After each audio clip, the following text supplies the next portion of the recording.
So there was something that was being debated on ESPN between PK Subban, Stephen A. Smith, and Shannon Sharp, a very interesting trio of people. And we'll get into that in a little bit here because I do have some things I want to say about those people. They were debating about whether or not Ovechkin or LeBron is a more durable player in terms of the two of them. So I'm going to pull up the clip here. Credit to NHL Discussion, credit to ESPN for this. But yeah, let's play the clip. It's not going to be, I'm not going to play all of it. It's like a 4-minute long clip, but I do want to play parts of it. So let's hop in here.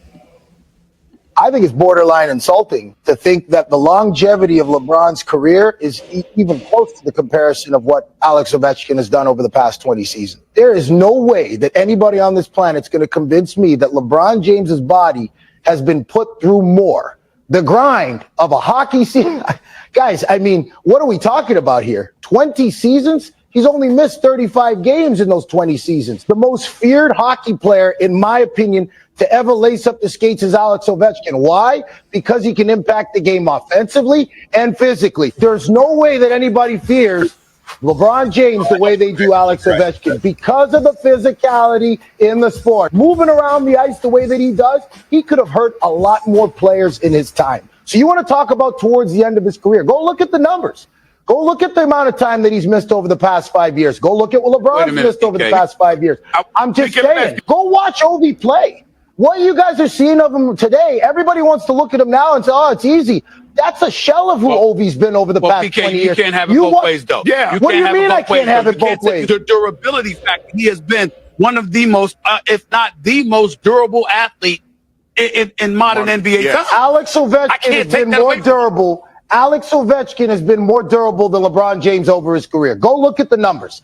Based on the simple fact of the sport that he's playing, we can't compare these two. I don't see the comparison. We're playing football on ice. No, you never do. Games. You never do. You never do. Alex Ovechkin games is getting hit, dishing out hits. LeBron's not taking those hits. He's not taking the same abuse, guys. You make it seem like Ovi is an anomaly. Okay, Ovi's an anomaly. How many 6'9", 260-pound basketball players have you ever seen be able to handle the ball, do everything LeBron James has been able to do? Tell me the time. Name another basketball player that's comparable to LeBron James. I'll wait. Take your time. If we're measuring greatness, it's not just about the numbers. It's not just about the numbers and the impact on the court for me. For me, it's situational. It's also about the moments, rising to the moment and showing that you are capable of influencing fear into the other team. All right, I'm stopping right there because they just go on and keep arguing. All right, what do you guys think? Because I have a whole thing that I want to get into here, but what do you guys think? Yeah, PK is 100% right. Hockey is so much more taxing on the body than basketball. And like they said, like the hits and everything, like the physical like will that Ovechkin has, like I don't know, like Shannon and Stephen A. Smith have no point there. They don't watch hockey. Yeah. So how can we make this argument? Now, Carter, what do you think? Because you're stewing right now, and that's making me scared. What? No, I mean, realistically, like, understandably, they do have a point. Like, it's rare that we see a guy who's 6'9", 260, like, do the things that we see LeBron James do. But it's also to be said about we don't see a guy like Alex Ovechkin, right? Like, this is a guy who's built like Phil Kessel, and yet, like, has this unreal goal-scoring touch, has this unreal, like, hit factor, and, like, he doesn't get tired. This guy drinks Diet Coke or Diet Pepsi on the bench. Like, what? Like, he does all this to his body and yet still plays at an elite level, and yet LeBron's spending $1 million on his body just to be able to play on the court. Like, hockey is so much more taxing on the body than basketball, and I've played both, and I've played hockey for a long time, and after a hockey game, like, you're tired, like, you're drained, it's 45 seconds and then you're off and then you're resting for a little bit, and it's fast paced the whole time. Basketball, when you don't have the ball, you're kind of just sitting there for like 10, 15 seconds waiting till you got to make maybe a cut. Maybe you got to hustle back for a ball, and then you're jogging back up. Hockey, if you're so-called jogging, I guess coasting would be the word for this in hockey, your ass is on the bench and it's not coming off. Like you're sitting there. So hockey is a lot more taxing on the body. So Alex Ovechkin only missing 35 games through his 20 seasons. LeBron's probably missed that in his last like 3 years just off of load management. That's not a thing in hockey. Load management is not a thing. Like, this is also why Jordan is the GOAT. Jordan never take nights off? No. I low-key don't agree with I low-key don't disagree with you though, Jack. I do think like in a lot of instances Jordan is better than LeBron. Oh yeah. People won't like that, but this is not a Jordan versus LeBron argument. Carter, are you done? Ask.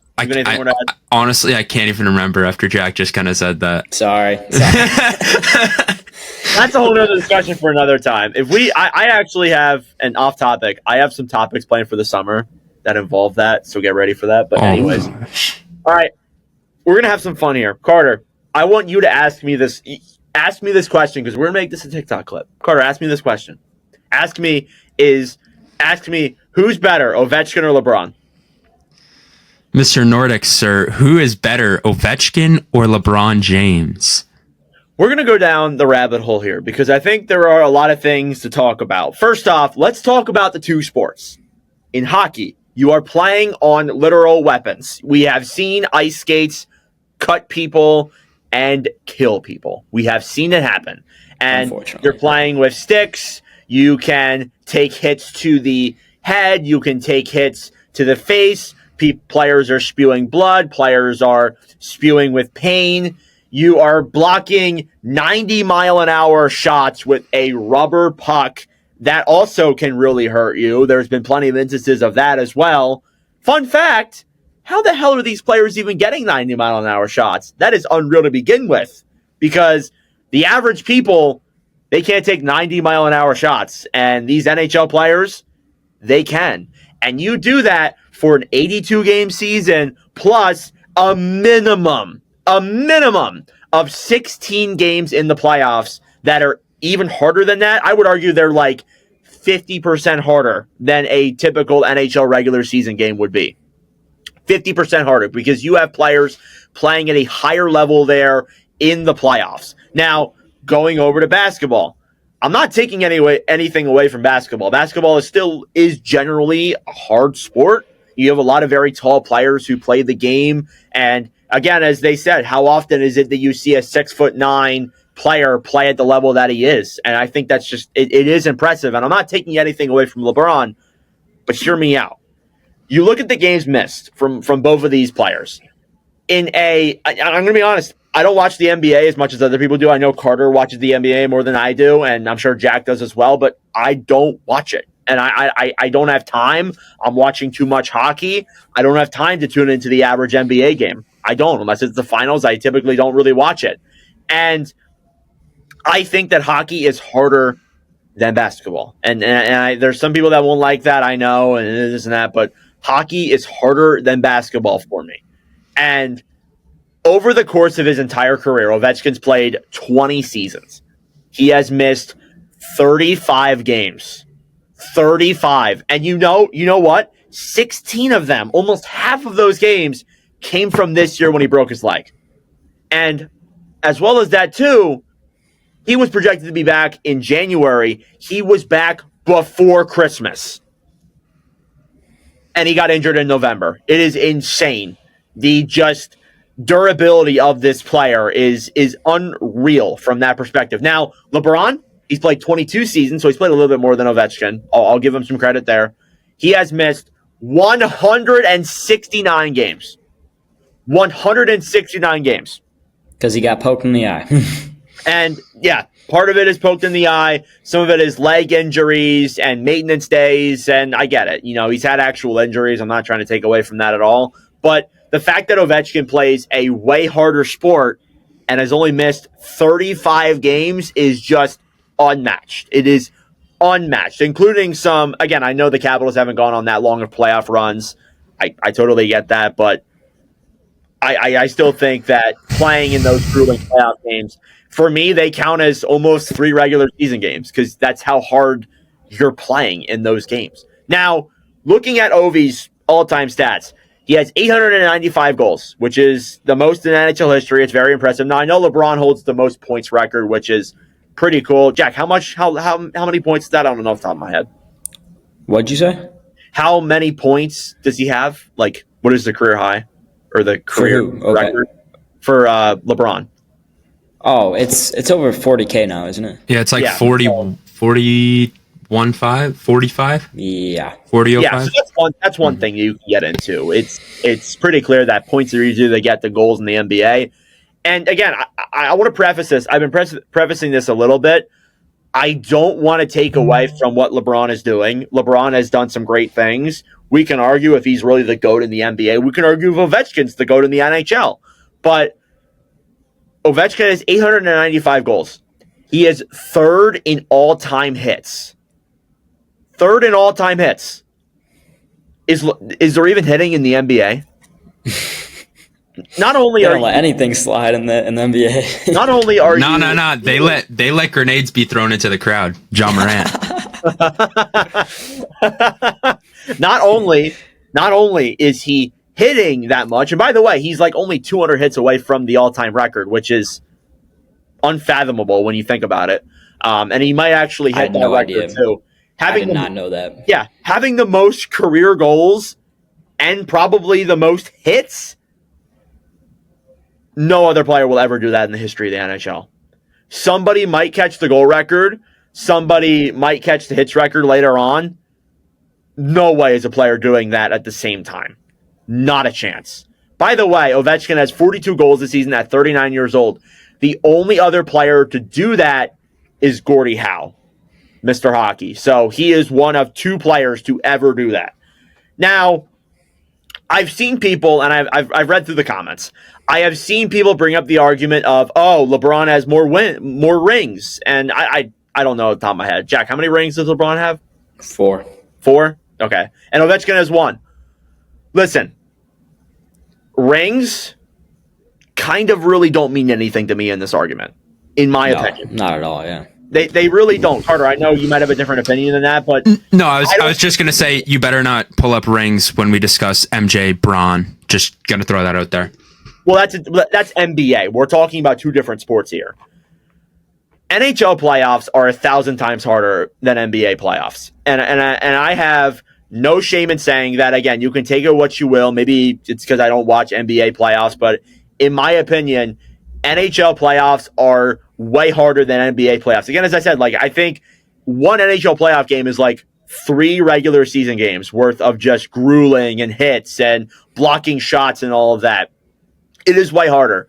And again, I'm not saying that like LeBron has had some incredible playoff performances, like what he did in Cleveland that one year, what he's done with LA. It's been phenomenal. Some of the playoff runs he's been on, but what Ovechkin has been able to do throughout his longevity in the playoffs is still pretty impressive. He's been basically over a point per game almost every single playoff series he's played in. I think I looked at it. I think he's been over a point per game in 18 of the 20 years he's been in the, or 15 of the 16 years, whatever it is. How many years he's been in the playoffs? It's so phenomenal, the durability that guy has. So that's why rings don't mean anything, because rings in a way are also a team stat. I feel like, yeah, you could argue like, oh, he carried them. Like, I think Ovechkin was a major part in why they made it to the finals against Vegas in 2018, as he should be. But LeBron as well, like he was also a major part. But I also do feel like rings are a team stat for me. They aren't a player stat. Sure, they might be to a degree, but I don't think they're as valuable as like a Rocket Richard or the all-time, the NBA Art Ross or whatever. You guys can tell I don't watch the NBA. And again, I want to say, I'm not taking anything away from LeBron. I am not taking anything away from LeBron at all. LeBron has had an incredible career. He is top 3 all time in terms of NBA players, possibly number 1, depending on how you want to argue it. I think he is probably the second most influential NBA player ever, one being Michael Jordan. He took that game to a whole new level. And I know that as a non-basketball fan. Like, I'm not taking anything away from LeBron, but the sport that Ovechkin plays, the amount of games that he's missed, the records that he holds, what he is doing at his age, he is more durable, and I think, honestly, he is better than LeBron James in terms of that. Now, when we talk about the people who are having this argument, PK Subban, there's been a lot of criticism with him. People really don't like him. There's been rumors of toxic stuff in the locker room. Take that what you will, but I think he defended it pretty well. Stephen A. Smith literally started beef with this person we're talking about right now. I also saw a TikTok today. I don't think I sent it to you guys, but apparently he's considering running for president in 2028. And I'm just like, hell yeah. What are we doing? And then Shannon Sharp, I don't even know why this guy still has a platform. I guess because he actually does have good takes, but hasn't he been on Instagram lives where he's had sex with people?